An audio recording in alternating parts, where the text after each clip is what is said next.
40 సంవత్సరాల పైన అయిపోయింది.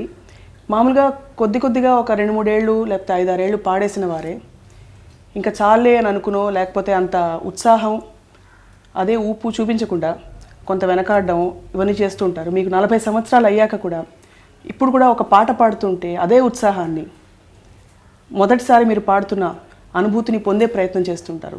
ఇది ఎక్కడి నుంచి వచ్చిన వరం మీకు? ఉత్సాహం తగ్గిపోతుందని నేను అనుకోనండి. పాడుతున్న ప్రతి వాళ్ళు కూడా చాలా రోజులు పాడాలి, ఎక్కువ పాటలు పాడాలని వస్తారు. కాకపోతే ఆ తరానికి ఈ తరానికి తేడా ఏంటంటే చోటు అదే, దాంట్లో ఎక్కువ మంది గాయకులు వచ్చేసారు.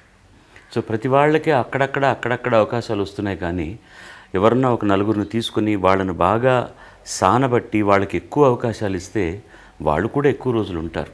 ప్రస్తుతం ఉన్నటువంటి కాలంలో ఏంటంటే గత 7-8 సంవత్సరాలుగా ఒక విధంగా నా అదృష్టం ఏంటంటే నేను పాడే సంఖ్య తగ్గినా నన్ను పిలిచే వాళ్ళందరూ కూడా ఈ పాట ఈయన పాడితే బాగుంటుంది అని ఆ స్థాయికి తగిన పాటలు ఇస్తున్నారు. కాబట్టి ఆ పాటలన్నీ కూడా నేను ఎంజాయ్ చేస్తున్నాను. నేను పాడే పాట ఇది అని వచ్చే పాట అయితే నాకు వస్తుంది అంటున్నారు. ఒకప్పుడు మీరే పాడాలి అన్ని పాటలు అనేవారు. కాబట్టి ఇప్పుడు మీ స్థాయికి తగ్గ పాటలు అని తయారు కావట్లేదా అని ఒక ఆందోళన కలుగుతుంది. కరెక్టేనండి, డెఫినెట్గా నిజంగా కావట్లేదు. అంటే నేనేదో పెద్ద స్థాయి సంపాదించానని కాదు. They think that my voice is more aged than themselves, which is non sense. అలా అనుకుంటే ఇప్పుడు ఏజ్డ్ హీరోస్కి అసలు సంబంధం లేని వాయిస్ వస్తూ పాడించేస్తున్నారు. అది లాజిక్ కాదు. కానీ జనరల్గా ఆ అభిప్రాయం మాత్రం క్రియేటర్స్లో ఉన్నది. అందుకని ఆ దృష్టితో ఆలోచించే వాళ్ళు నా చాదస్తాలను కూడా మనసులో పెట్టుకొని ఇట్లాంటి సాహిత్యం ఉంటే ఆయన కొంచెం ఇబ్బంది పడతారు. నా మీద కొన్ని అపప్రదలు కూడా ఉన్నాయి ఈ మధ్య.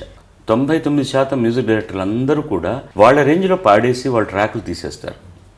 దానికి నా గొంతు కలపడం ఇబ్బంది అవుతుంది. ఈ శృతి కష్టమయ్యా అంటే అందరూ బాలుగారు పై శృతిలో పాడలేకపోతున్నారండి ఇప్పుడు అనేటటువంటి అపప్రద కూడా ఉన్నది. ఒక మంచి తెలుగు పాట వచ్చినప్పుడు దాంట్లో ఉచ్చారణ అన్నదానికి ప్రాముఖ్యత ఉన్నప్పుడు నన్నే అనుకుంటున్నారు. ఘంటసాల గారు ఒక వెలిగి 20 సంవత్సరాలు అయిన తర్వాత ఆయన ఇంకా కొనసాగుతున్న సమయంలో బాలు గళం దూసుకొచ్చి నేనున్నాను అంటూ ముందుకు వెళ్ళింది.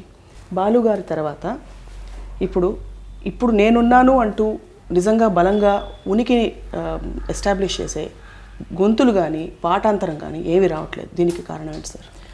రావట్లేదంటే నేను ఒప్పుకోనండి. ఎందుకంటే మంచి టాలెంట్ లేకపోలేదండి, ఉంది. కానీ వాళ్ళలో ఉన్న ప్రతిభను జనం గుర్తించేటటువంటి అవకాశాలు వాళ్ళకి రావట్లేదు. కాబట్టి మనం ఐడెంటిఫై చేయలేకపోతున్నామేమో. ఎక్కువగా నా కార్యక్రమంలో పాడి వెలుపలికి వచ్చి సక్సెస్ అయినటువంటి శ్రీకృష్ణ అని ఒక అబ్బాయి ఉన్నాడు. నా కచేరీలో కూడా పాడుతుంటారు. నా దృష్టిలో అతనికి మంచి సింగర్ కావాల్సిన పారామీటర్స్ అన్నీ ఉన్నాయి. కానీ అతనికి ఎక్స్పోజర్ కావాలి బాగా. ఒక నిర్వచనం ప్లేబ్యాక్ సింగర్కి అన్నది గతంలో ఉన్నదానికి ఇప్పటికీ కూడా చాలా మార్పు వచ్చింది. ఉదాహరణకి లతా మంగేష్కర్ గారిని ఒక అబ్బాయిని గురించి అడిగాను, ఏమ్మా మీరు కూడా మరాఠా నుంచి వచ్చిన వారే కదా, అబ్బాయి ఇంత బాగా పాడుతున్నారు, ఆయనకి ఎక్కువ అవకాశాలు ఎందుకు రావట్లేదు చెప్పగలరా అంటే, బాలు వాడికి థియరీ చాలా బాగా తెలుసు, బాగా పాడతాడు. కానీ సినిమాకంటూ వాయిస్కి ఒక నిర్వచనం ఉంది. సినిమా చూస్తున్నప్పుడు అది వేరే ఎవరో పాడుతున్నారు అన్నట్టు ఉండకూడదు. ఎవరి మొహం కనపడ్డా దానికని మిమిక్రీ చేయాల్సిన అవసరం లేదు. కొన్ని గాత్రాలు అలా నప్పుతాయి. అదే కాకుండా స్క్రీన్ నిండా బొమ్మ కనబడ్డప్పుడు సెంటర్ ఆఫ్ ది స్క్రీన్ నుంచి వాయిస్ వస్తున్నట్టు ఉండాలి. వీడు పాడుతుంటే ఏదో కార్నర్ నుంచి వస్తుంది అని అన్నారు ఆవిడ. ఇంతకంటే ఒక వాయిస్కి నేను డెఫినేషన్ చెప్పలేను.